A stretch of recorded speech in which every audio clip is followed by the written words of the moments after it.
Let's freaking go. Your LSU Tigers are right in the thick of the SEC race. It is early in the season, but you just witnessed one of the best road beatdowns we have seen in recent history. I could not understand for the life of me why Mississippi State even decided to come out there and play against a real SEC team today.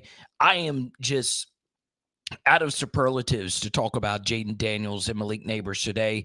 They honestly were nothing short of incredible. And honestly, it shouldn't really come too much as a shock, as the LSU offense has been more bad than good up to this point. And outside of a few drops early in the Florida State game and outside of a few shots missed here or there, Jayden Daniels is living up to the hype. And this was, to me, the big takeaway that you, as an LSU fan, finally got the opportunity to see what a dominant performance looks like on the road away from Tiger Stadium in an 11 a.m. performance. Because championship teams, last year, we just always were trying to find ways to win games. We weren't playing our absolute best versus teams that aren't as good as us. Today was total domination in all three phases of the game of college football. Special teams continues to be great. Offensively, we hit explosive plays. And defensively, we're going to talk a lot about the LSU defense. Harold Perkins had a big day. Everybody had a big day on the defensive side of the football. But here's what I want to say about Jayden Daniels today. All right, about why I feel he could legitimately take LSU to the promised land this year, to the college football playoff this year, to actually winning the SEC this year. Today, and once again, we'll do the film studies. Obviously, Sunday, 6 p.m. is when this one will drop, okay? The truth is, when you have elite quarterback play, and when your quarterback plays at a high level, and when your quarterback takes what the defense gives him when it's presented to him, and at the same time hit opportunistic explosive plays down the field, you can have not great performances from your other players. And starting off here with Will Campbell, you saw Brian Kelly actually pull Will Campbell from the game. Will Campbell has been the most consistently great player on this team outside of Malik Neighbors over the past two seasons. And Will committed the false start penalty on the goal line. I don't think that was his fault, but still, he had a holding penalty. He had the face mask personal foul penalty, and he had a tough game. This was the first just bad game we've seen from him. But it doesn't matter. Because if you have elite quarterback play, it covers up the fact that the tight end position wasn't at its best. We missed a lot of blocks at tight end, and we made a few mistakes at tight end. It doesn't matter. It doesn't matter. Really, only BTJ and Malik caught passes. If your quarterback is playing at an elite level, it puts everything else in the back burner. Okay, the truth is, even if the LSU defense didn't have a great day today, nobody was beating Jayden Daniels today. He was that freaking good. If this game was a shootout, we would have beaten him. And really, there was only one drive where I would even consider Jayden to have not played optimally, and that was the first drive out of halftime, when I felt he could have hit a few shots to Malik Neighbors on slot fades. But outside of that, he was stupendously good. Now, he does need to do a better job of not taking those hits, which obviously Jesse Palmer, a quarterback, said repeatedly in the booth. He did take a lot of hits he probably didn't need to take. Obviously, that big one from Louisiana's Sean Preston. They called that targeting. I hated that targeting call. Jayden kind of jumped into him. But, man, Jayden was so freaking good today. It was a completely different gear than anything we had seen all of last year.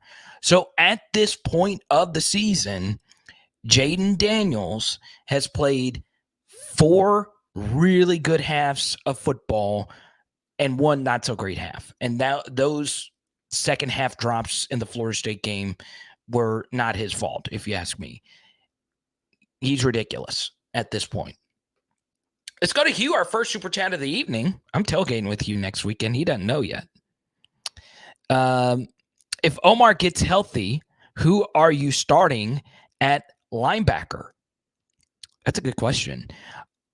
I would have to look at the tape again to see like how good Whit Weeks was, but he was phenomenal today. He really was. We know for certain that Greg Penn needs to start. I think we can all agree on that. I'm fine with starting Whit Weeks over Omar Spates when he comes back. Whit was really good today, but I also understand starting Omar when he gets back and then just having a heavier rotation at linebacker. This injury to Omar Spates is actually a good thing for this reason. We saw today in standard time that Whit Weeks is really good. Whit had a ridiculously high grade for me. And he started moving up the recruiting depth charts as we moved closer to the signing day last year. And God, he was phenomenal today. He's a good special teamer, and he's just good at everything, right? I mean, he honestly just is. And as a true freshman, he's only going to get better. But Greg Penn for sure is going to have to be a starter the rest of the season. Let's talk about this LSU defense while at the same time putting up the post-game stats from what was one of the best LSU performances under Brian Kelly.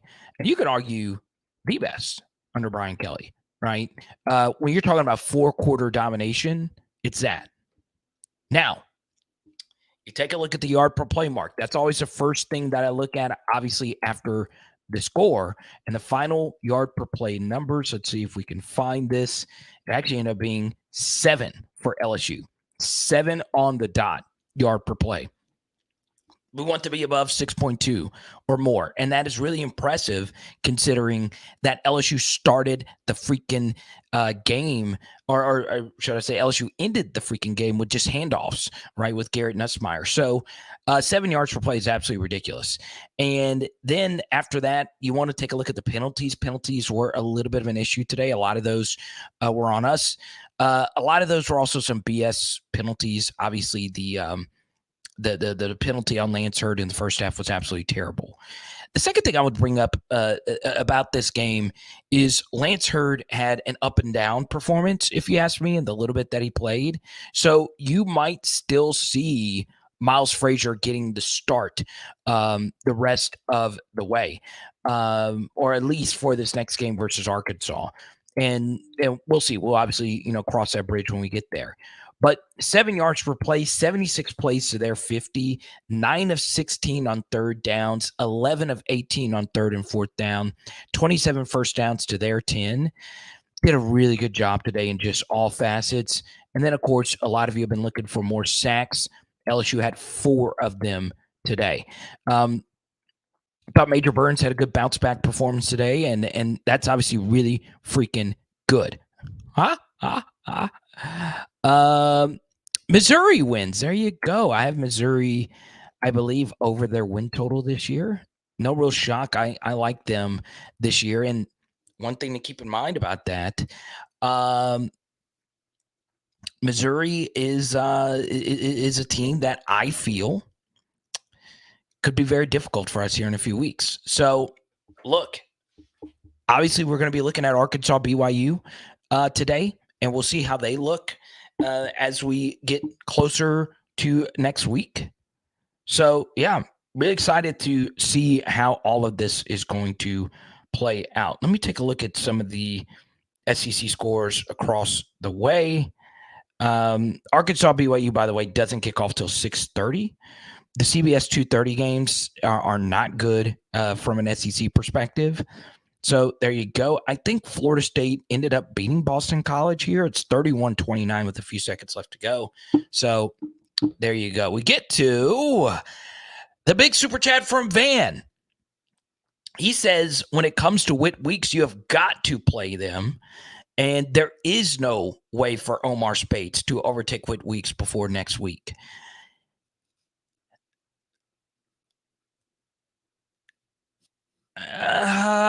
Yeah, I'm once again, I'm fine with it.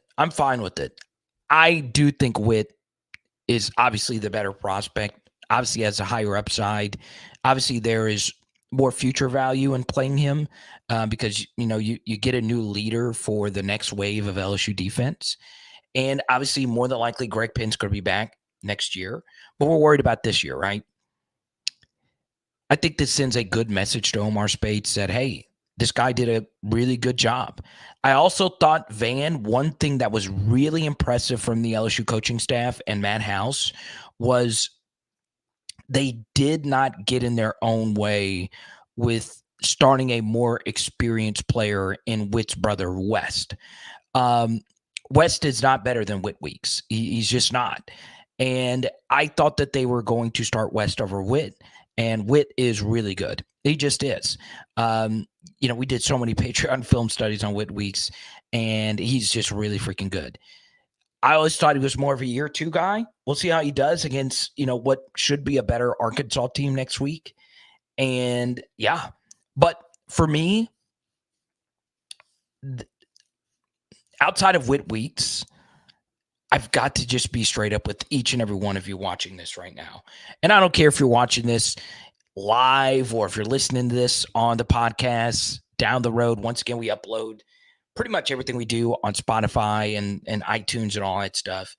Today, what I want you to take away, because I know a lot of you watch all the other LSU shows. I know a lot of you are watching a ton of college football games in the background. No matter what you do, I want you to listen to me right now, okay? Was Mississippi State a bad team? Yes. In the film study earlier this week, I shared with you that I think this team is full of ordinary players. Nobody spectacular. They don't really have any big-time playmakers on their team outside of maybe a few on offense and outside of maybe a few on defense. So, yes, we shouldn't just get too carried away here. And I've been very vocal about the Zach Arnett decision at a head coach. He looked way over his skis today. With that said, because LSU dominated a road SEC team today, that lets me know that it is within the realm of possibility that this team really is a dominant team. And they played a de facto road game one of the season, where we have struggled picking out who our best players actually are. And the truth is, this team looked like a championship team today. They just did. Now, notice I'm not saying a college football playoff national championship team, just a championship team that is good enough to win the SEC. And that is my major takeaway. If you have elite quarterback play, the best thing about it is it puts so much pressure off the shoulders of everybody else. And the thing about Jayden, it wasn't the numbers that really impressed me today. It wasn't that.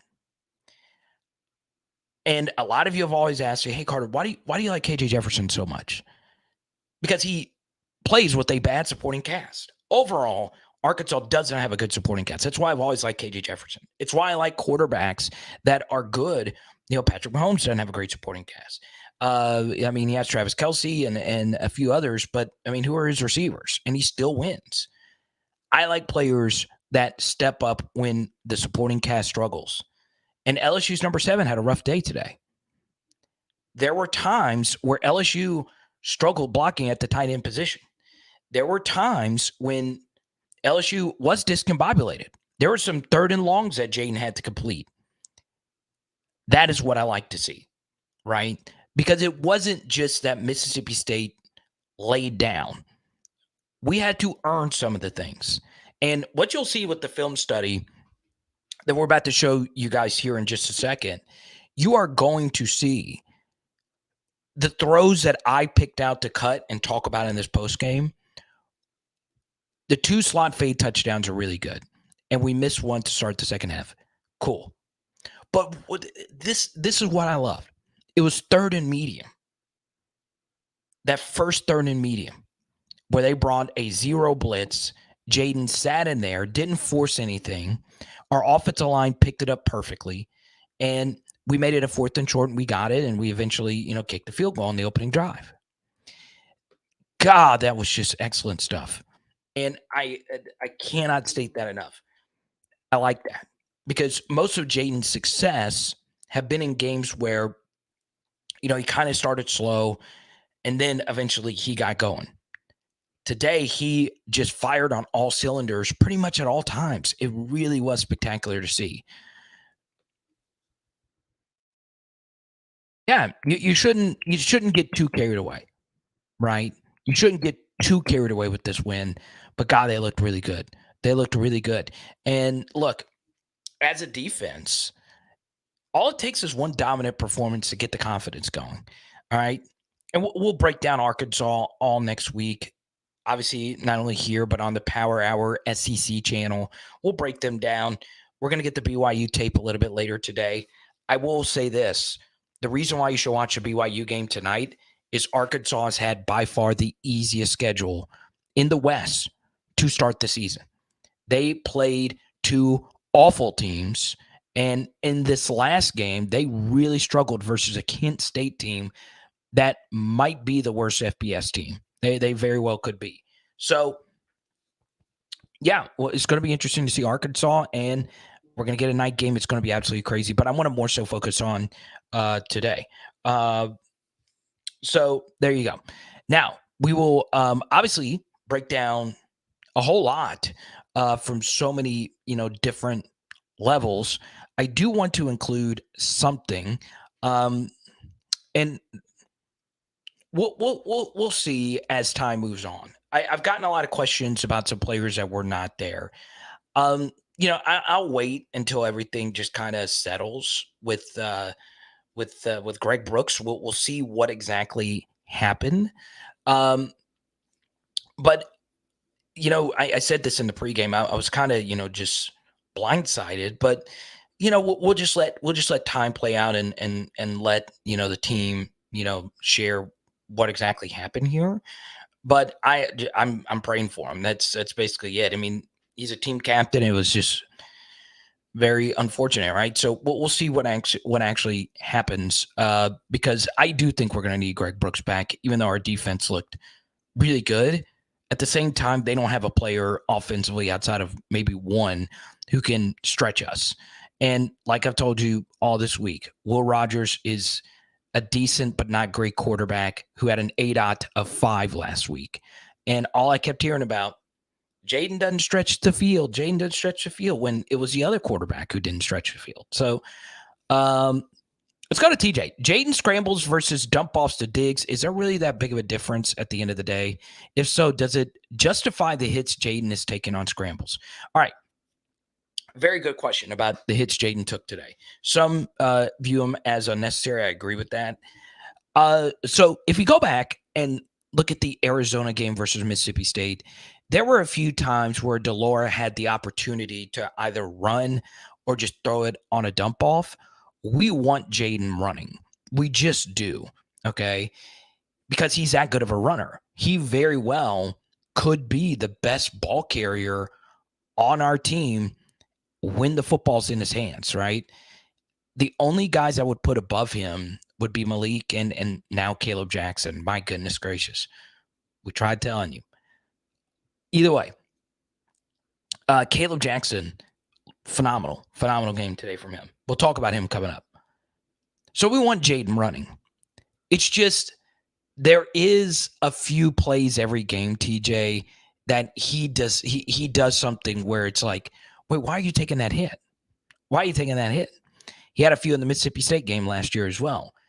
He kind of jumped into Sean Preston, which is why I think the targeting call made it that much worse, because it wasn't like Preston launched into his head, right?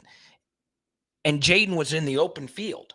I'm especially sympathetic to targeting if it is a ball carrier running at you in the open field. Whereas if it's a receiver going over the middle, you have a chance to size him up and he's running still. Jayden is a bouncy runner.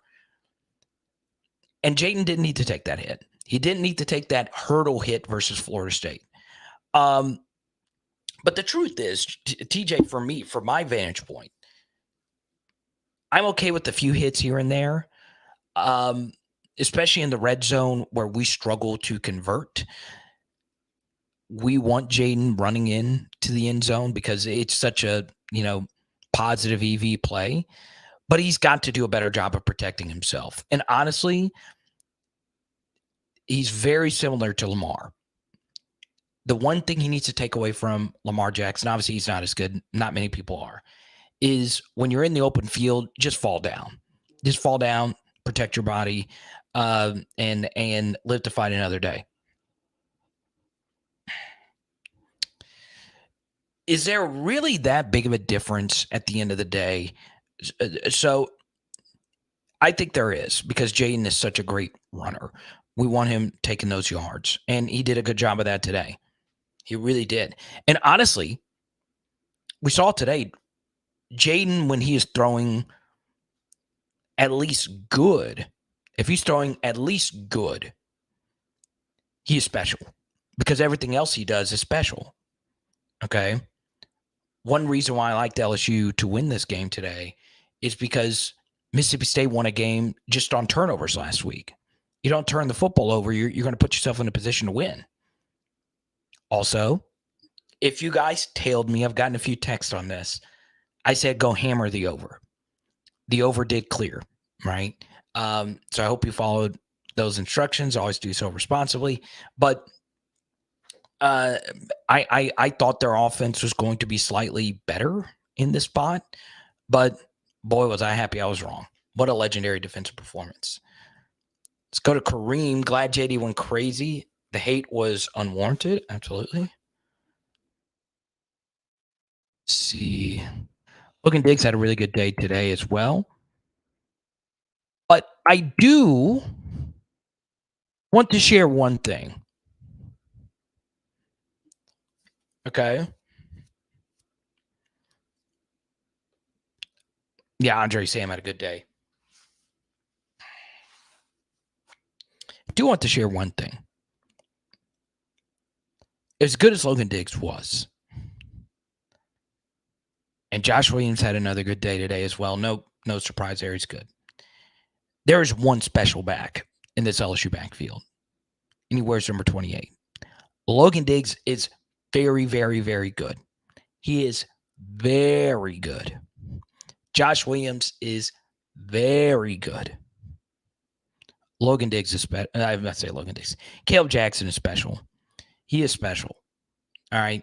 And look, this is why we do all these live streams during the offseason. We look at all these high school tapes. We do all this history on which running backs actually succeed in the SEC. We did a full week on of just SEC running backs or PHL last summer. And when I tell you, Caleb Jackson looked abso-freaking-lutely ridiculously good today, I mean it. He is shot out of a cannon. And as great as Jayden Daniels was today, the truth is, everyone's going to be talking about that Caleb Jackson hit. Everybody. It's being shared all over social media. Caleb Jackson's trending on social media. Now, what I would do if I were Frank Wilson. Did Florida State lose? Wait, what are you talking about, Kareem? Did they end up holding on? Did they lose?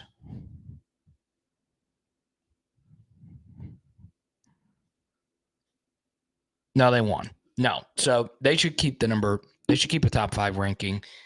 Kareem, thank you for the super chat. They should keep a top 5 ranking. That was a road game. It was a red bandana game for Boston College. They were fired up. Weather was also kind of weird heading into that game. Travis got a little banged up as well. But we want Florida State to keep being elite. You should be cheering for them. That's good for us, right? So yeah, they should they should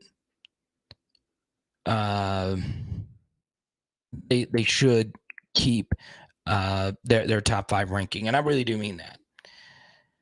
Scooby said, I like the penalty on Campbell. We need someone to display the nastiness in front of the lineman. Yeah, but I mean, we had already made a statement. We're up by a gazillion. And my point also is penalties on Will were a little. I mean, the false start gets credited to Will, but Miles Frazier was a false start as well.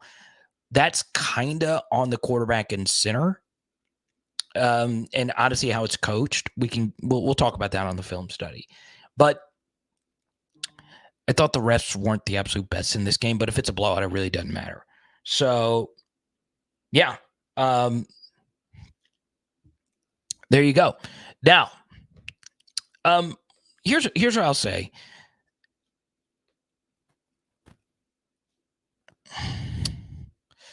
And Brian Kelly confirmed it. Let's see. This is the first I've seen of the post-game press conference. So it was something medical with Greg Brooks. And I'd heard something during the third quarter from someone I trust, and obviously we'll see how everything goes from that vantage point. Ovie Agufu turned his ankle on Thursday, which is why he couldn't help out on defense. He was also able to play some special teams. Also, I will say this, obviously Ovi joined the channel before the season, and he played some special teams. Braden Swinson had another good day today. One other minor thing for Ovi Agufu is he did have an unfortunate accident happen before the season, and that also hurt his hand.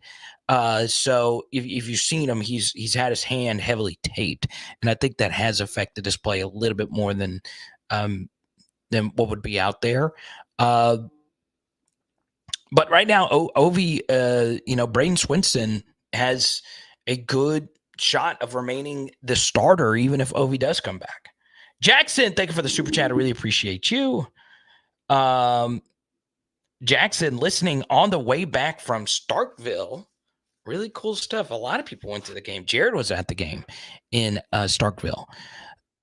So there you go. Malik Neighbors, 13 catches, 239 yards, 2 touchdowns. Look at that photo.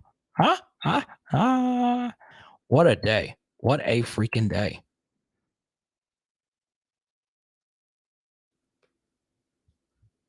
Okay, South Carolina, let's go. I think under Beamer, South Carolina is going to play a team every year that they shouldn't beat, and they beat them. But yeah, go on at Cash show South Carolina 27.5 point tickets.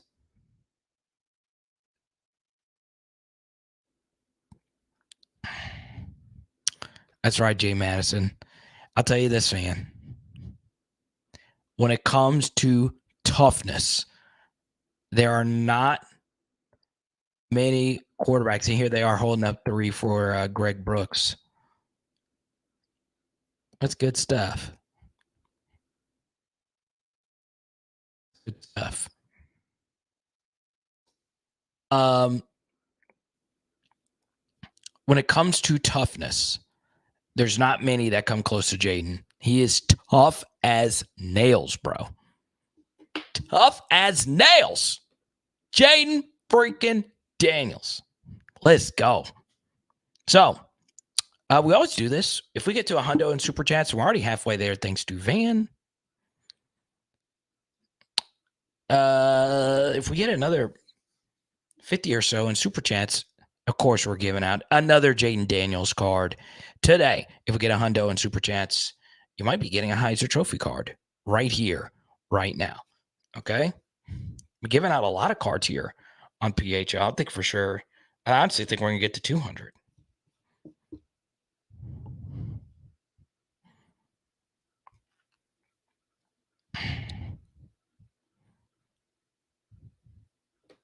Dang, Danny coming in hot. Caleb Jackson is Leonard Fournette 2.0. Love it. But yeah, Caleb is a dude, man. Is a dude.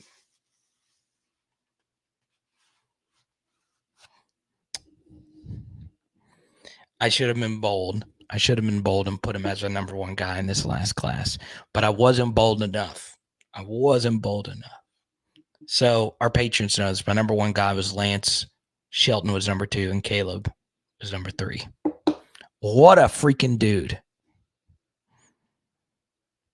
Let's go to TJ here. Starting fast was so freaking key today.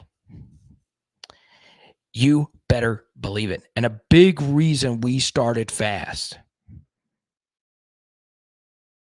Jayden freaking Daniels. Let's go. All right. 4th and goal. And of course, LSU would have scored here if it wasn't for the false start. Yeah, I've got to be real here. You know, I prefer quarterback sneaks in this spot. What's very interesting was the false start actually happened by not 1 but 2 players. And I think that's because they are going off the clap. All right, so when Jayden claps right here, they're going. So the ball should potentially already be snapped. But here's the thing. If you're in a quarterback sneak in this spot, you're going off go. So if that's the case, then you don't have to worry about, the guys not firing off on time. So there you go. Still very unfortunate that were to happen. And we blocked this, honestly, pretty fine, and we were able to score. Look at that. So now it's being communicated, and Jayden is changing the protection, and they see that Mississippi State is deciding to bring something, okay? Because it looks like they're playing off, but they saw that the linebackers were leaking in here. And what essentially happens is this is a 0 blitz. It is man coverage across the way, and they're playing off. Okay, it's a really good call. Defenses normally like to blitz in this spot. We won't get into all the reasons why. And this is just really good quarterbacking right here by Jayden. We normally don't want unblocked A-gap pressure, but everybody else other than this player is blocked. And Jayden, look at this throw while getting smashed, throws it right there to make it a manageable 4th down. And you'll see it right here, okay? So Charles is already obviously blocking down. In theory, you would want Josh to block this unblocked safety, but the reason why you let the safety go and you pick him up is because the safety is coming from all the way back here.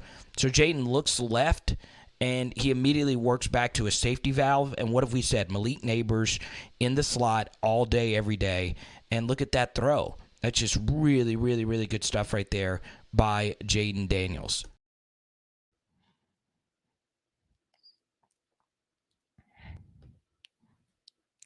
Coach Kelly should have put nuts in earlier. Dang, Todd.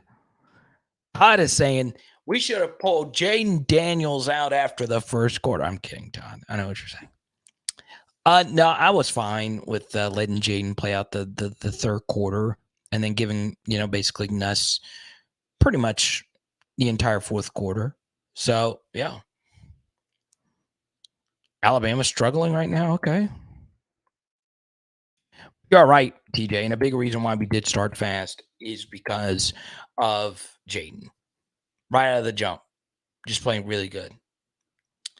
And the next thing is going to be,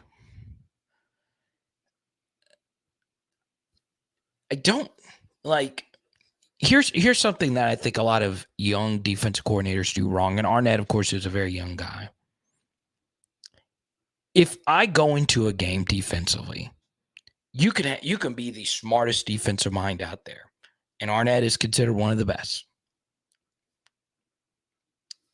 You don't want to lose a game letting the other team's best players just do what they do best. So what did Mississippi State do today? Well, they kept letting Jayden run. You don't want to let Jayden run. You want to keep your pass rush lane integrity and make him beat you from the pocket.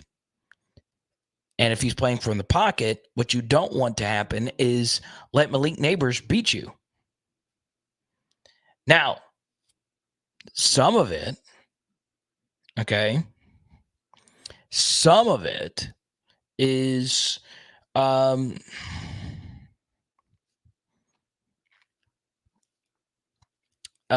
just being unbelievable and Malik just making plays. But God, I was shocked. I was shocked that they kept giving Malik what they were giving him. At that point, you have to say, well, let's make him throw to somebody else.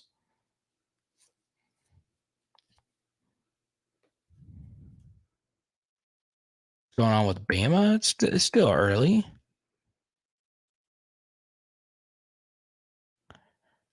Yeah, he's. You're right, Michael B. So there you go. Todd says LBers look good today. I think our DL is good, but not dominant. Defensive line was pretty good today. Defensive line was pretty good. But the truth is, the defense that you have has so much to do with what the offense is doing. Okay. We played the worst offense on our Power 5 schedule. Now, we were still dominant.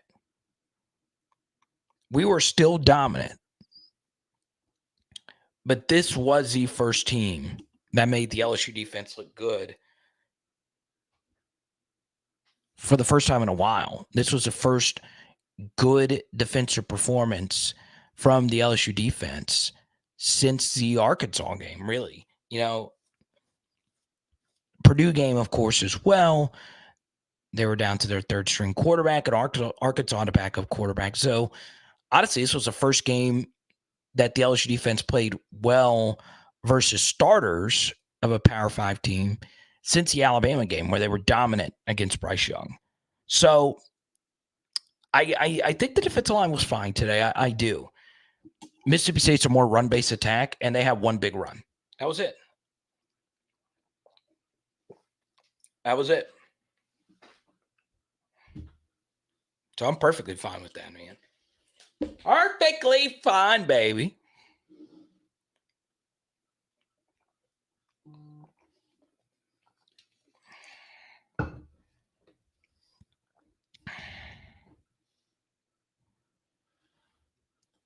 Come on. Come on. It's your first comment in months, and you come in with this BS. Doesn't say anything, honestly. You're stripping everything of context and just doing a transitive property thing here that just doesn't make any sense. Okay. And I knew this was going to come at some point. Florida State is on the road. All right. Do you know how hard it is to play great on the road, to dominate a team on the road? Also, the weather was crazy. Also, Jordan Travis hurt his shoulder. Now, I didn't watch any of the game. But Florida State also had a play where one of their receivers was running down the field and he just fumbled and gave Boston College an easy defensive touchdown. Doesn't mean crap. Florida State is still a great team. What I would tell you, though, is, college football is a weird game. And, I've said this all off season. I'll say it again now.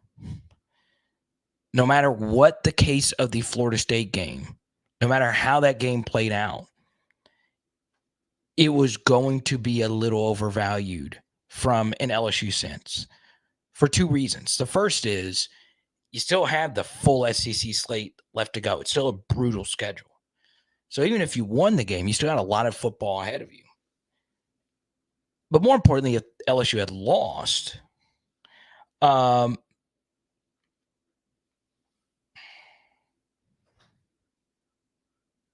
still in it.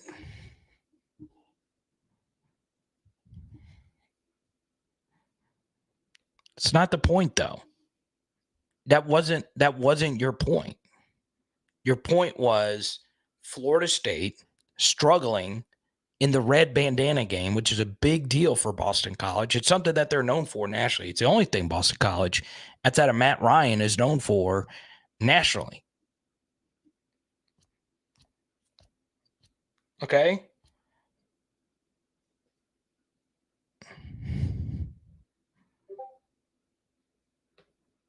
Let's go, Cox.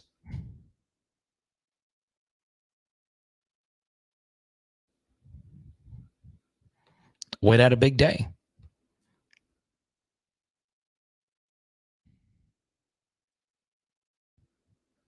And they always play tight. They just do. I have a lot of friends from Florida State now, just from playing. You kind of develop these relationships with, players and all that stuff. Like, I would tell you, Florida State probably should have blown them out, but there was a lot of fluky things that happened for Boston College, to kind of stay in that game. Once Florida State got their footing, they were starting to pull away, and then I saw the play where they just fumbled, and it's a free touchdown. I still think Florida State's a great team. I just do. And I don't. And it's not just because they beat us. But my power rankings before the season had Georgia 1, LSU 2, Boston College 3. Those are my top teams. I think Michigan and Ohio State were 4 and 5, or it was something like that. But I'm not here to talk about Florida State. I'm here to talk about our freaking LSU Tigers. Yeah, Boston College. Now, let's pull up the stats from today's game. Take a look at this. Will Rogers, 11 of 28. Now, I know a lot of you are going to lose your, you know what? Jayden Daniels today, 30 of 34 for 361, 2 tutties, no INTs, and he also had 15 carries for 64 yards and 2 touchdowns. This is like probably one of the best fantasy stat lines we've ever seen from an LSU quarterback, but especially since the Burrow years. But I would love for someone to calculate the fantasy points there. Shout out to Underdog Fantasy, PHL supporters. But goodness gracious, just honestly a legendary performance from him and Malik Neighbors. 13 for 239, 2 tutties. Now, this isn't a legendary opponent. What I would tell you is you can't play quarterback much better than Jayden did today. Marks, 8 carries for 75 yards. Most of those was on just that one long run. But one thing we have not done, we've already gone over the offense some. Let's take a look at the defense. Pitt Weeks led LSU in tackles, 8. Quarterback Curry. Andre Sam and Harold Perkins followed up with 4 tackles apiece. Really good game all around from the LSU defense. Ryan Yates played a lot today, too. Davian Jones had that sack. Really good stuff. It's a great performance. State's linebackers, we told you going into the game that they're pretty good. 27 total tackles. We want to see that. All right. As they were really, outside of just raking in tackles, they were tackling people 8, 9, 10 yards down the field.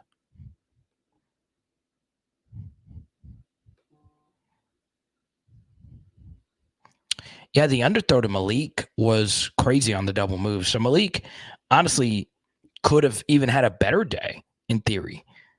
What a day. Yeah, it's true. That's true. That's part of who he is too. But the hit he took on the long run, he should just fall down.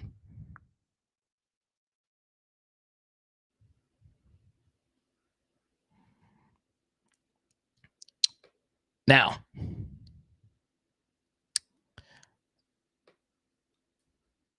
let me see. What else do I want to cover here? I've pretty much touched on everything in the notes that I wanted to get to.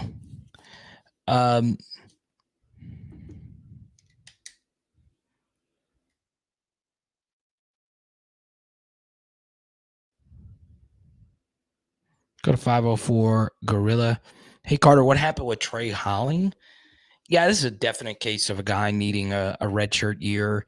Um, I think he could play honestly and give you a few carries at the end of games. But at this point, your running back room is 8 deep. Okay, number one, that's just honestly just an excess amount of running backs. You don't really need that many. You normally need like 5 scholarship running backs. It's normally a pretty good number. So if you got all these guys, there's no point in playing Trey Holly and just burning him, right? So I think towards the end of the season, you'll see him get some carries when we get to that 4 carry or less area. But yeah.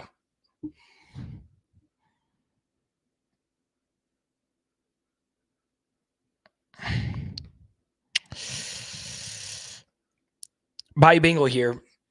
Nuss is QB1 next year. I know you got to be conservative when big lead, but I wish they would have let him toss it around a little bit. Opportunities to see the field are going to be slim moving forward. Well, that's a good thing, right? You want Jayden to be so freaking good to where you are saying this now, Bayou Bengal 205, where you're like, oh, okay, Jayden is really that guy. Nuss isn't going to play for the rest of the season, right? That's what you wanted to see.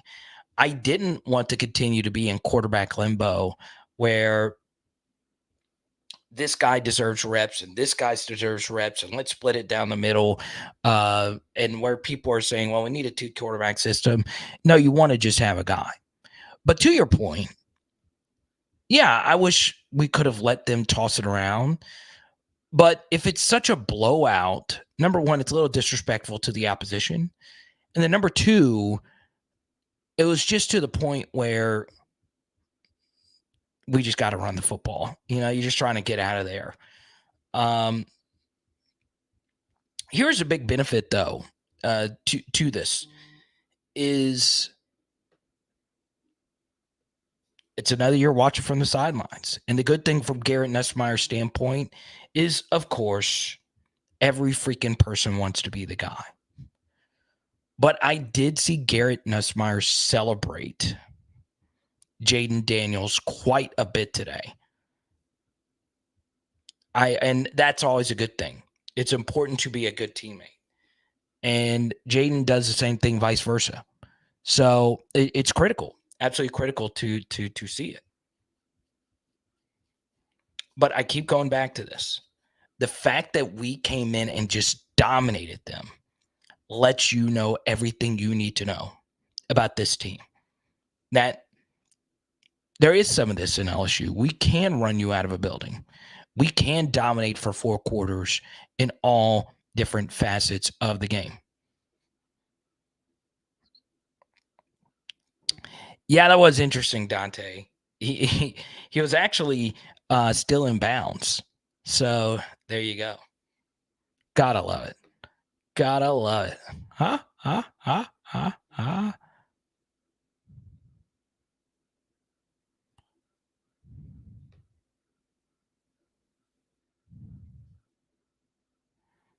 Let me see something. Huh? Oh, I gotta see. Look at this. Let's freaking go. What's up, Yinny? Get to see beautiful Grand Yinny in here. Freaking go.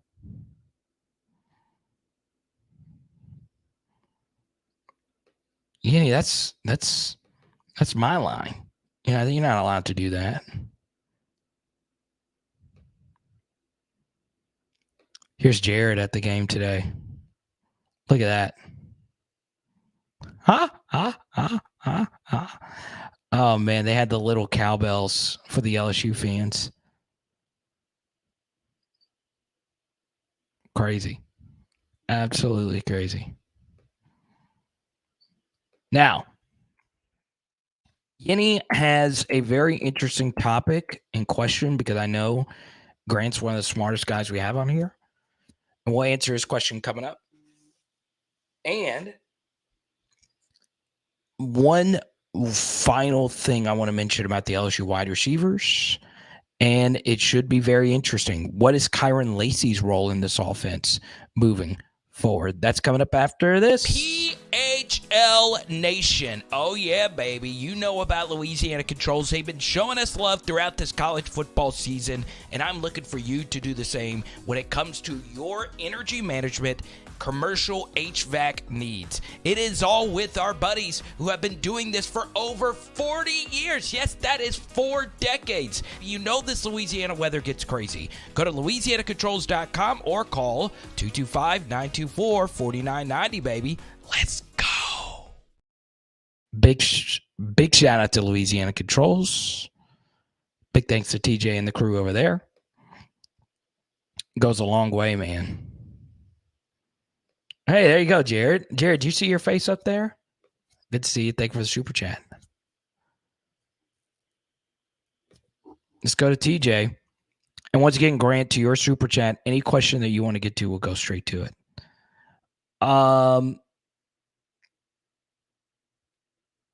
Let's go here. I wanted to show you guys this. So this was the Greg Brooks post you saw a minute ago. Here's BK with the fellas. Charles Turner. There's Christian Brathwaite, 44 right there. Look at Jayden and Malik. Gotta love that. That's good stuff. That is some crazy flak jacket stuff right there. Look at that. Harold Perkins. You can see in the background, Scott Woodward.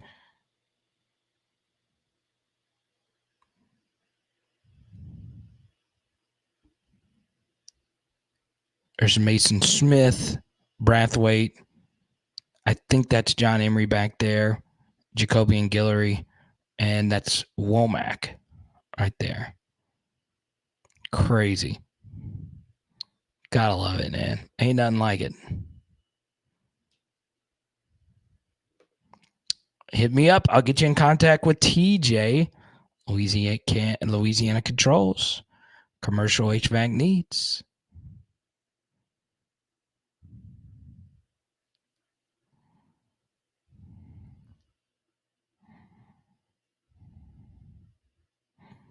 Roderick. There you go. Oh, yeah. Roderick's in here. We got to do the Roderick.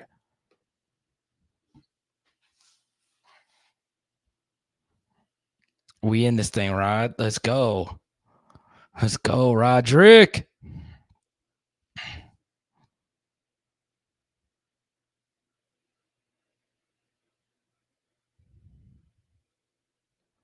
Let's go to Scooby.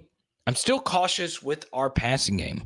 State is a terrible team. No other way to describe them. Every deep throw required Malik to slow to a jog because of being underthrown, and it didn't matter. Okay. So, yeah, the double move was an underthrow. Obviously, you want to hit him in stride to where he can catch it and run in for a touchdown. You still rather it be underthrown than overthrown if he's at wide open. Okay? So if you underthrow it, the guy will run through him and you get a pass interference penalty. And if you underthrow it, it allows the receiver to adjust and have a chance to make a catch.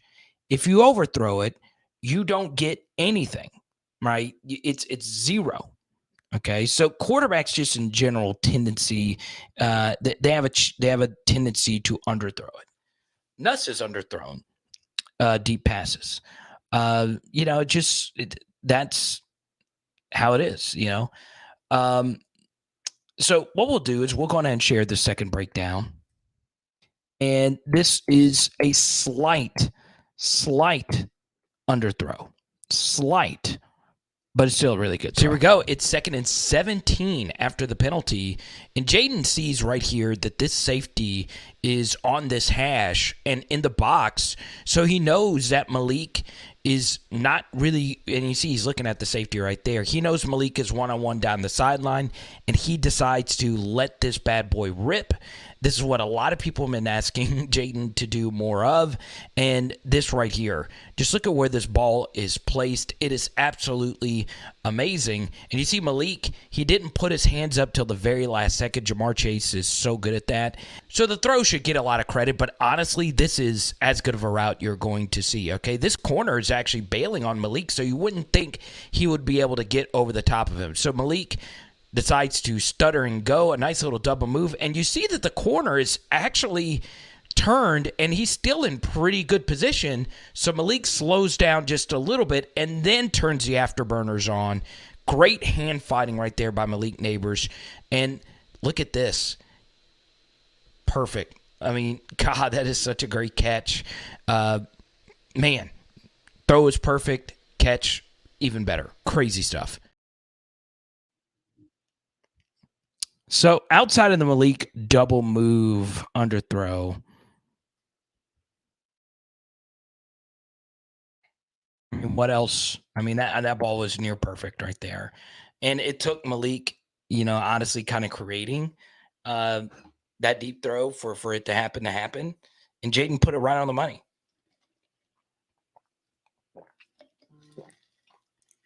Put it right on the money.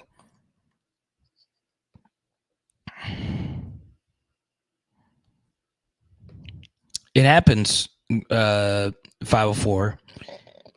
Running back is a position where. What's up, Tim? Good to see you, brother. So, Tim's son was a high school teammate of Jayden. Good to see you, man. So, running back's a position where you're blocking and the context surrounding you matters more than probably any other position. Running backs, for their success, oftentimes get too much credit, but there are special running backs who truly do move the needle. And obviously, Caleb Jackson is that guy. Him and Logan have kind of just moved it, and honestly, Josh played really well today too. I think you'd be doing the team a disservice if Caleb didn't get touches from this point forward. He looks really good. He looks really, really, really freaking good. And yeah.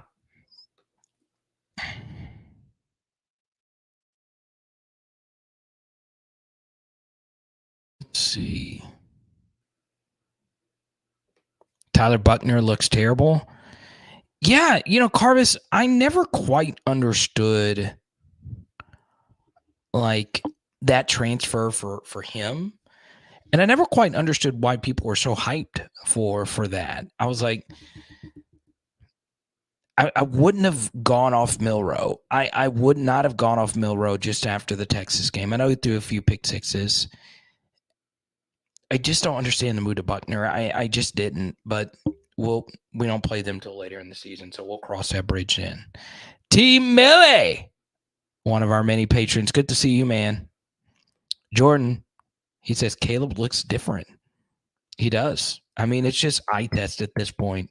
If y'all can't see it, I don't know what you want me to tell you. I don't know what you want me to tell you. Okay. Roughly 20 away before giving out another Jayden Daniels card. So you guys let me know.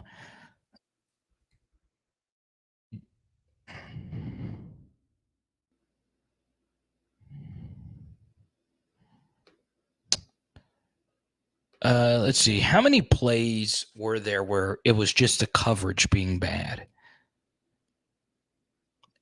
Honestly, I once again, I go through all the plays, so I have a better answer. I honestly just don't know if it like how many throws today were just blown coverage. I think it was just also LSU finding the right matchups.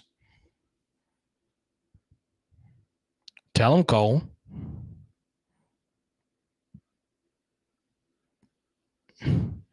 It's true, Sibley. It's true. All right, Jared with the super chat. we have not only got to shout out Jared, we've got to shout out Jeremy, Dave, and Woody. Jeremy, Dave, and Woody. It sounds like 3 high school teenagers who started a punk rock band. They're starting a band called Blink 183. There you go. Jeremy, Dave, and Woody. Shout out for you dealing with Jared. All right, so tell me, B. Wyman, which plays were the blown coverage?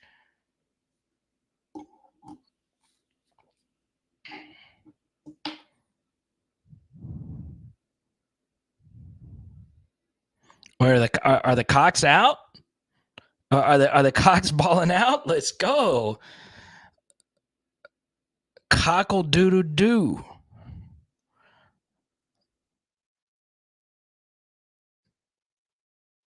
Once again, I'll rewatch the tape and I'll see where the blown coverage was.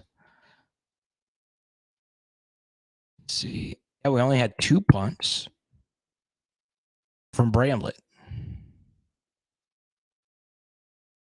Gregory Clayton caught all. Gregory Clayton's punt return was actually really freaking good today.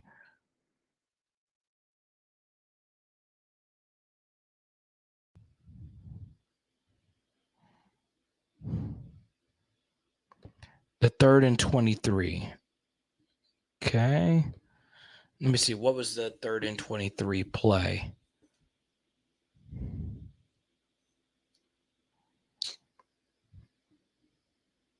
What was the 3rd and 23?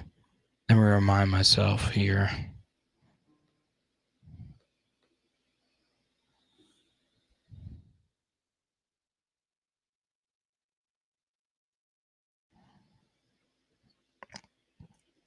I can pull up the play-by-play. I gotta pull it up right here. 3rd and 23. The first quarter, second quarter. Let's see.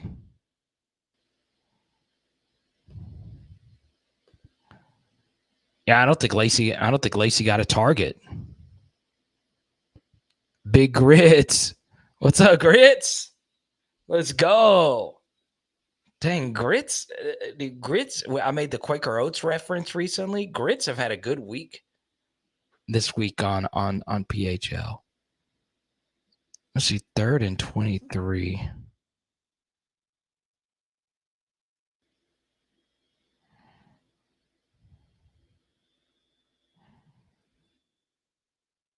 Oh, no.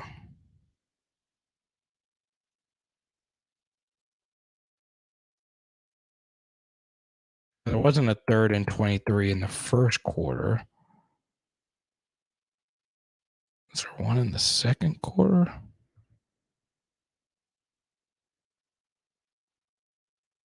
It says Jayden was sacked on a 3rd and 23. So if there's another one, let me know. Yeah, he was sacked.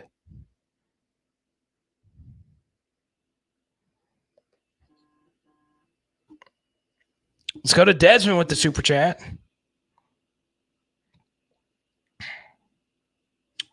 Desmond says, should LSU continue with the 4-3 defense for this season? Okay. I've won you a few bucks. There you go, 504 Gorilla. Well, you know one thing you can do? If I won you a few bucks, go to powerlsu.com/shop. I told you guys to take the over, and the over clears, baby. Not by much, but it got there. Go to powerlsu.com/shop. Get your merch. It's a good way to support us. You get 4 shirts, you get a Joe Burrow card from me.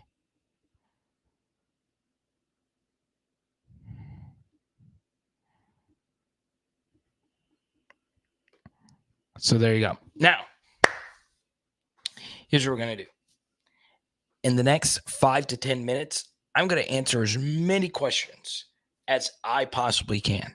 But if you super chat, we'll keep it going. We'll keep this party moving, baby. Just hit me up. And we'll keep this party moving.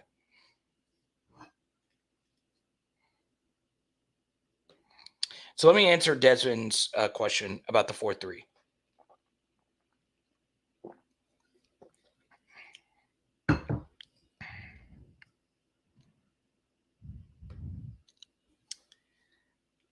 This is where football gets a little too complex.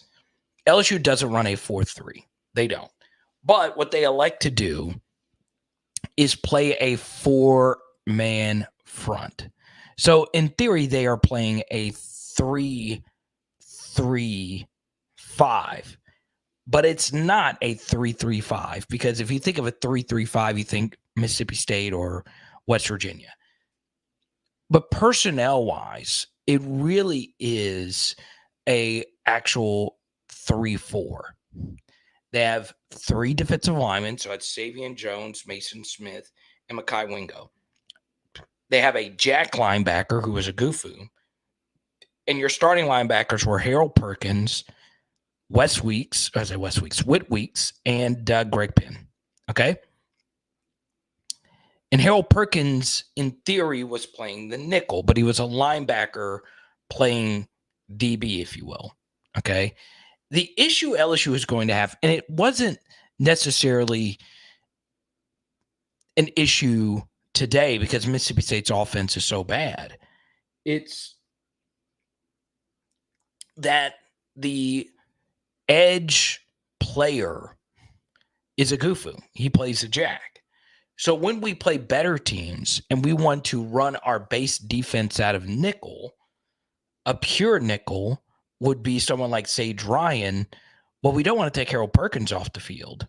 So where does Harold Perkins play? Do we play him at the jack? Do we try him as an every down jack? Those questions are still going to be out there. But the LSU defense was really good today. A lot of it was because of their offense. I did not like their OC hire when Mississippi State made it, Barbe, whatever. And it was a mess. It was an absolute mess. Let's go to Grix. Thoughts on Arkansas next week? Okay. Arkansas is a really good football team because they have a really good quarterback. Everything that we saw from Jayden today, at least Jayden has some supporting cast help. Arkansas is not given a whole lot for KJ Jefferson. They lost a really good offensive coordinator who went to TCU, and their offense, Grits, has looked terrible up to this point. Now, the score lines don't indicate that, but that's because KJ Jefferson is the number 2 rated quarterback according to Pro Football Focus. And the reason why is if you go look at his stats, they don't really look that great. It's just he's having to do everything. Their only good rushing play up to this point has been QB power. And their pass protection has been great. And they don't have good receivers. Their best receiver went to Texas A&M Commerce last year. And their second best receiver is from a college named Hillsdale. Okay? I don't think any of you have heard of those universities. Guess what? I didn't know there was a Texas A&M Commerce. I didn't even know they had a football team. So Arkansas is a one-man wrecking crew. Now, their running back is very hurt. We don't know if he'll be back by the LSU game. Their best one.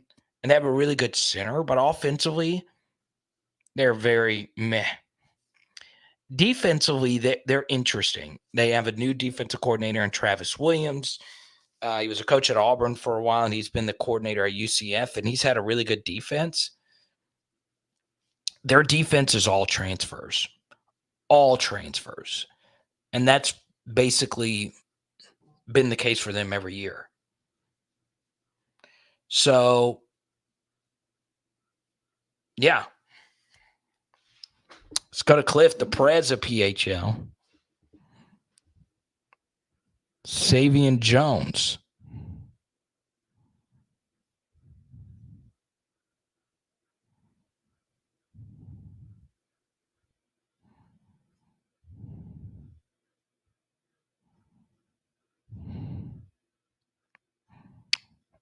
see here.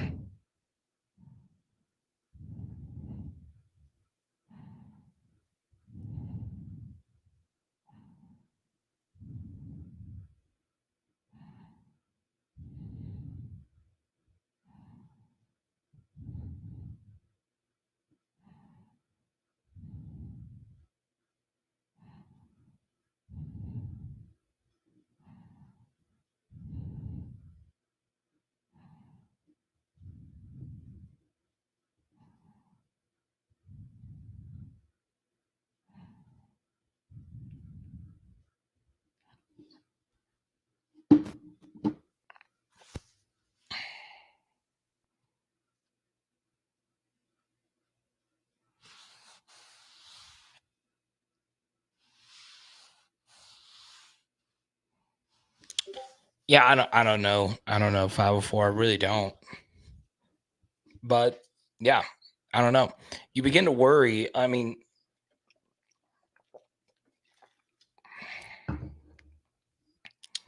he had that absolutely ridiculous golf cart accident. But yeah, I don't know.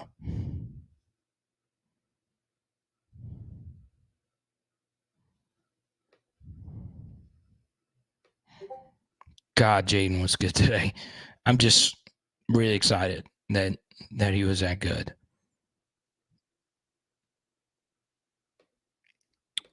Let's see. What else do we want to get into today?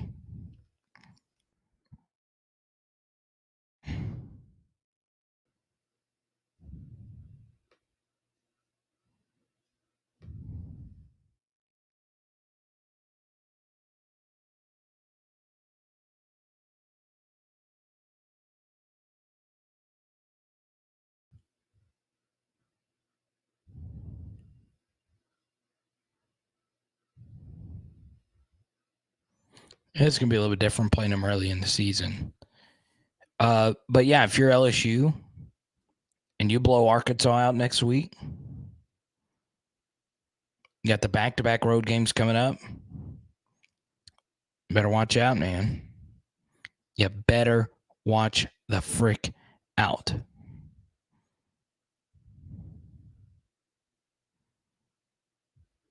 £265. Yeah, it's going to be interesting. I look. Jayden's got more haters than I ever will have, so I don't even know what it's like to be him. But I will say, I feel like I've been pretty fair in my analysis of Jayden Daniels. I feel like I've been more towards he's a very good quarterback with flaws than him just not being playable, like some people believe. I've always had the policy where if you're not playing exceptional football, there's always should be a question about at any position, should we do this or should we do that? But if you go look at my comment sections, anytime I do anything with Jayden, anytime I do anything, it's Jayden can't throw it deep or whatever. And I get that. I'm fine with people saying those things. It's just the people that write paragraphs about how terrible he is. And I'm like, you do understand, like, we saw Will Rogers, who a lot of people will tell you he's good. I saw a list this week that had Will Rogers as the number 3 quarterback in the entire SEC. And I was like, I don't know about that. And yeah, I mean, there's just not many elite college quarterbacks. There's just not. And LSU definitely has one closer to that range than quarterbacks who are like Will Rogers, who are just middle of the pack.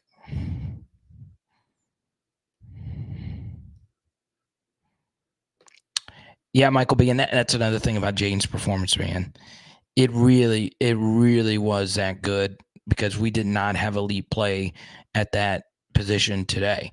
And honestly, our tight end play overall this year has just kind of been Okay. Mason had some tough moments in that Florida State game, but he is by far our best option there. And today proved that. I mean, seeing him even dress out was really impressive.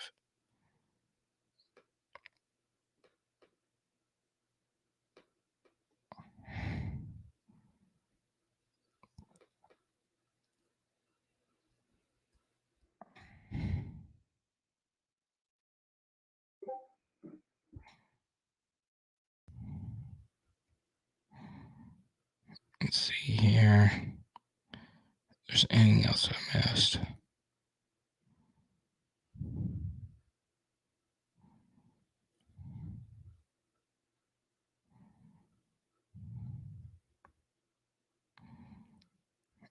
Malik Neighbors has an ice pack on his shoulder.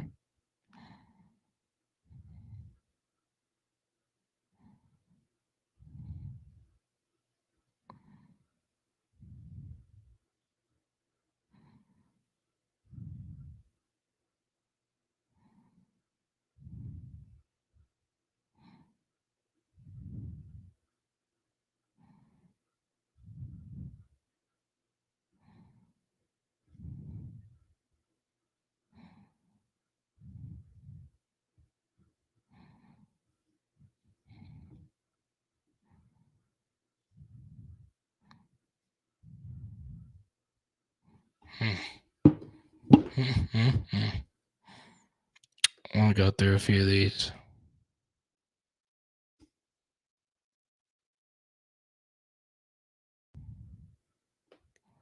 I'll show you guys this.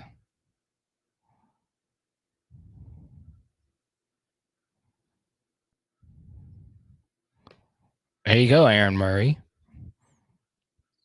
And people probably bashed him for it. I have always been I don't really see it with Will Rogers kind of person. Look at this from the Alabama game. God bless. Woo! Dang, Alabama getting flattened. Freaking love it.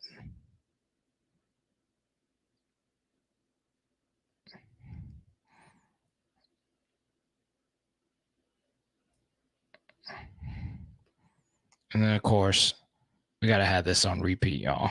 Jackson with a stiff arm into the outside and then bull. Jackson with a stiff arm into the outside and then bull. Jackson with a stiff arm into the outside and then bull. Jackson with a stiff arm into the outside and then bull. Jackson with a stiff arm into the outside and then bull. Jackson with a stiff arm into the outside and then bull. Jackson with a stiff arm into the outside and then bull. Jackson with a stiff arm into the outside and then bull. Jackson with a stiff arm into the outside and then bull. Look at that. Jackson with a stiff arm into the outside Bang. and then bull. Jackson with a stiff arm into the outside and then bull. Jackson with a stiff arm into the outside and then bull. Jackson with a stiff arm into the outside and then bull. Jackson. Nasty, bro. I mean, dude, it's just nasty. It's nasty. What's up, Underground Method? Welcome to the channel.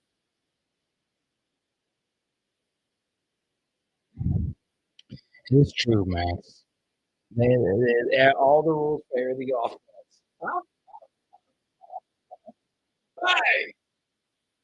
You gotta enjoy it, though. You gotta enjoy it.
South Carolina playing Georgia. Definitely about to check that out. Let's see.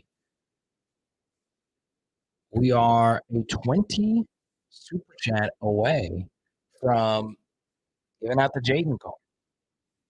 We're close. We're close.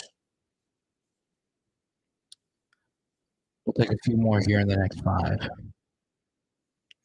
Which I hope Caleb.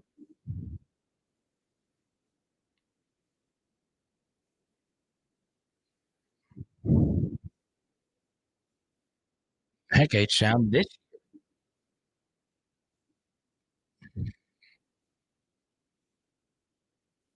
I'm just going to say, on the SEC channel, I do a lot of film studies on Arkansas. They crush it. They share it a bunch of times. I get a ton of views for my SEC Arkansas film study. I watch this team not as closely as I do LSU. I watch basically their highlight tapes. I'm going to watch a good bit of their game today. On film, they do not look good. I'm just being real. They do not look good.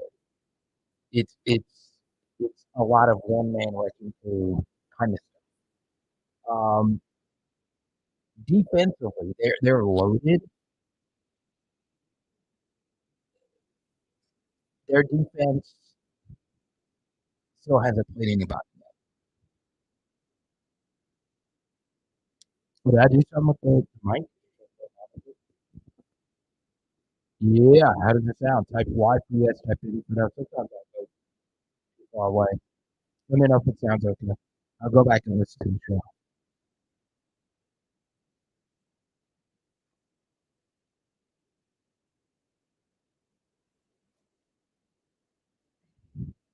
That's true, Max. It has, and even last year, it has some 2007. Oh, it does? Sounds like I'm in a hole. Let me see. Might be me. Yeah, that's my fault. Totally. Yeah, I'll just go to just use.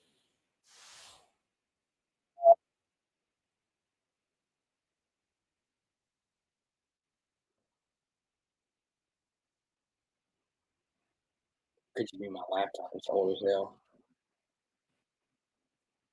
Harvard. That's true. The port. I mean, I don't know. I don't know if Harvard could, but the portal can just get wild. Watch out with the portal. Huh? Huh? Huh? Huh? Huh? Sounds like I'm in a hole. I hate that.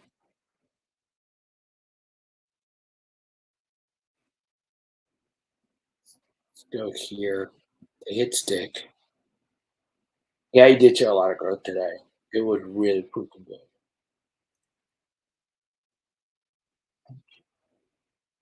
Now, what I need to know is who all is going to the Arkansas game next week.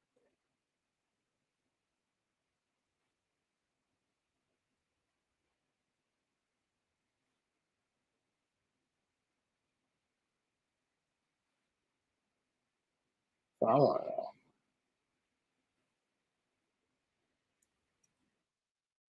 And TJ, we'll be hanging out. We're definitely going to do something on Friday night. So be on the lookout for that.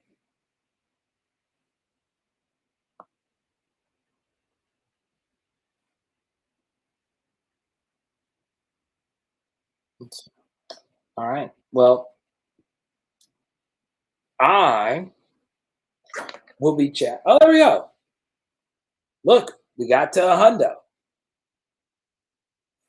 Everybody made a big deal about Mason Smith missing week 1, but I thought he's been really quiet these past 2 weeks. What are my thoughts on the situation? So, I thought Mason had a fine game today.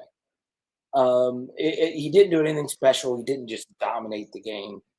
Uh, but a few things, as college football is spread out, it's harder for a defensive tackle to have the kind of game that a Glenn Dorsey used to have or something like that. And Dominican Sue. Uh, I thought he did his role fine. He obviously had the big pass breakup in the second half um, to get in the passing lane. And look, it was one of those things where he kind of is just playing within the frame of the defense. But are we going to see Mason step up and actually start making some of the plays that we saw him make in um, the first game? We'll see.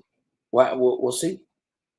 I truly do believe that that Mason Smith is in a position where he's still trying to figure out his role on the defense. What exactly does he want his role to be, and how does he feel about playing alongside Mekhi Wingo? How does he feel about the LSU defense moving forward? Um, and what I mean by that is sometimes you kind of have to figure out how you want to be featured in a defense. And I know that doesn't make a whole lot of sense, but I say that because in his first year, Mason Smith was kind of allowed to just do whatever he wants. And that was because Ed Orgeron believed, hey, we want our defensive tackles penetrating into the backfield as far as we possibly could. And we want those guys to go in and just make as many plays. And for me, please correct me if I'm wrong on this. That's not a good strategy, if you ask me. It's just not. We want our guys to play together to where we're not having our linemen over penetrate. That was a big issue we had stopping the run versus scrambling, right? Guys were just going upfield, and whether it was a draw on third and long or whether it was just a simple run play to wherever, we weren't shedding blocks, making plays. And even if we did, we would be kind of just washed out of the play. So today, Jay Rogers on one play, we might get to it on the film study. That's the hard part about a film study is you want to cover all the plays that people really care about. There was a third and short Jay Rogers that I felt he could have disengaged off a block a little bit quicker, and he kind of got caught up a little too much in putting the offensive lineman on his butt. And I feel like he struggles disengaging to his left, where he's got a blocker shedding him off and finding somebody. And I felt like in the Grambling game, he had an opportunity to make that type of play. And in this game, he had that opportunity as well. So that's why when I say he's got to figure out what he wants out of this defense, well, he needs to start playing within himself, right? Sure, it's cool if you put an offensive lineman on his butt. It's cool if you outstrength him, out muscle him. But at some point, you got to shed and make a tackle. I think his pass rushing's been okay up to this point. The pass deflection, I think, is going to do a lot for his confidence, and he'll be able to take that next step eventually. So I've gotten a few questions about the microphone. I just turned it off. I don't know why. It's crazy. If we made it to the SEC champ, would I rather see Georgia, Tennessee, or dark horse USC? All right. So I'm not obviously able to see the USC game right now versus Georgia. USC's roster is not good. They've got obviously a good but not great quarterback who's very talented in Spencer Rattler. They have a really good receiver in Antoine Wells, but they lost tight end in their best run. And defensively, they are painfully average now.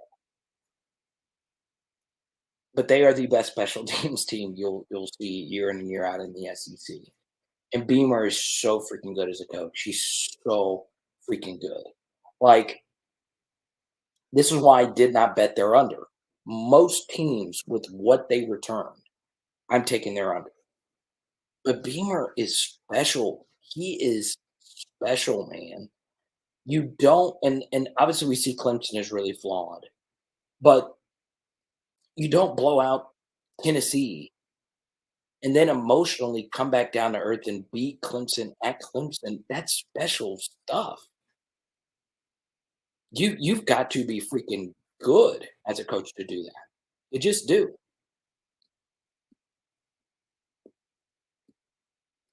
So uh I think Tennessee is overrated too. And I feel like there's going to be so much public money lost on this Tennessee game. I really like Florida tonight. I do. I do.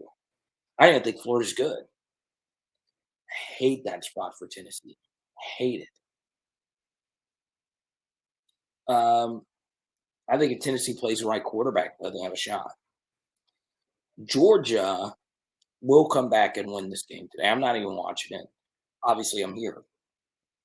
But yeah, I think at this point, out of these three, I know you were joking a little bit. I would rather play.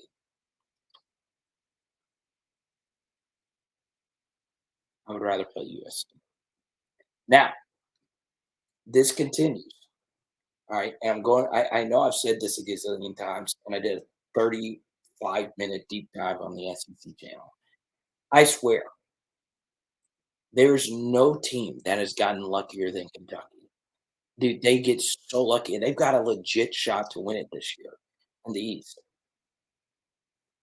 They're playing another non-Power 5 team, and then they play Vanderbilt in week 4. So they're going to be 4-0. And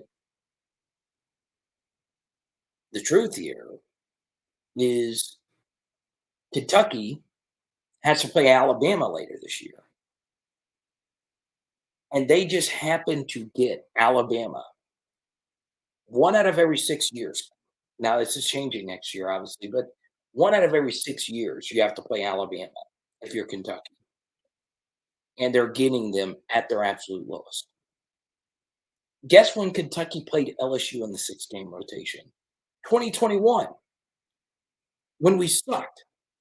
They didn't get LSU in 2019 or 2018 when we were good, or 2022 when we were good. They got them in the Orgeron downturn. They are the luckiest team. They are the luckiest team with the schedule rotation stuff. TJ's with me.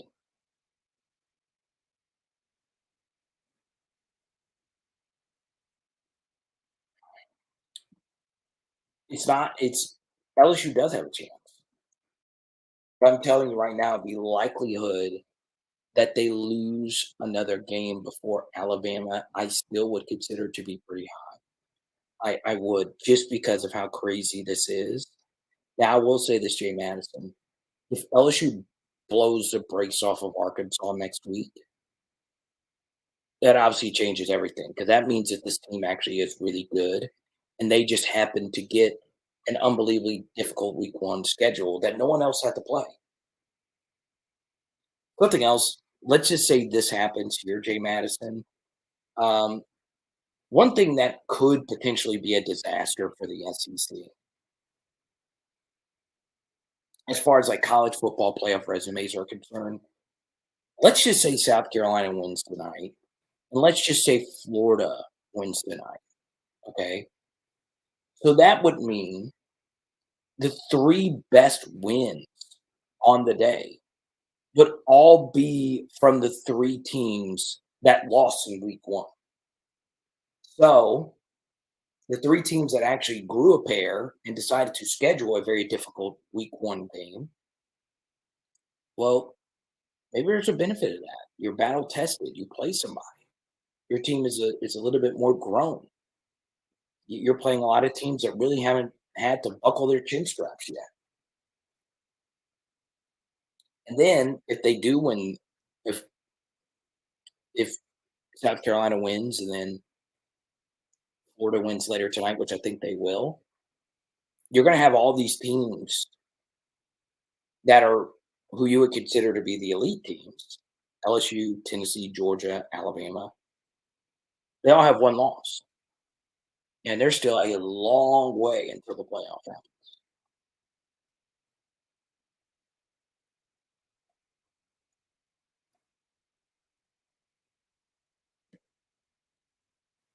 Super says he's not a fan of JD.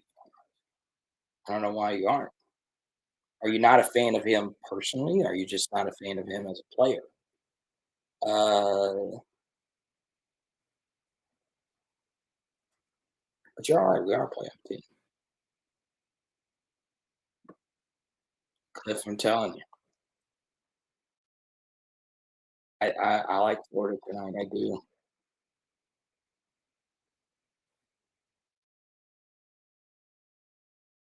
Yeah, and normally it's an ACL injury. It takes 2 seasons to get back to your normal stuff, and this is obviously year one. The good thing though is Mason tore it obviously as early as you could have possibly torn it.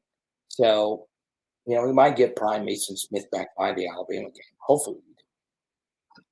But this was a way better game for him today than last week.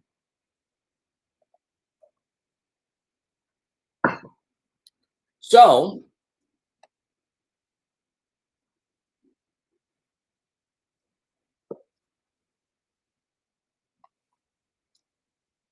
the running QB in general. Okay. Yeah, Zach, I took the over in LSU. Mississippi State and it hit. Now, we have to give this out. My year, Jayden Daniels card. And I'm going to give this out. Let's see. Let's take a look at our top superstars here. Hugh, Van, TJ, Kareem, Grant, Jared on the way back from Starkville, Carvis, Jay Rogers, and Zach again. All right. This right here, I'm sending this to my friend and yours, Mr. Zach Rome. Congratulations, Zach. You're the winner of the Jayden Daniels card. We did get to a hundo in Super Chats. So there you go. Congratulations.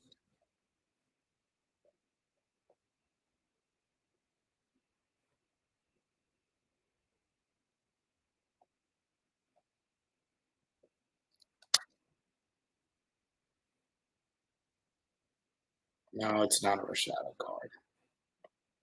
All thanks to you, Rome. Rome, of course, big time card collector himself. So there you go. Well, all right, y'all. I'm going to be like you. We are. I'm going to watch all the other games. And obviously, start on the film side. Sorry, the mic went out. That's my apologies.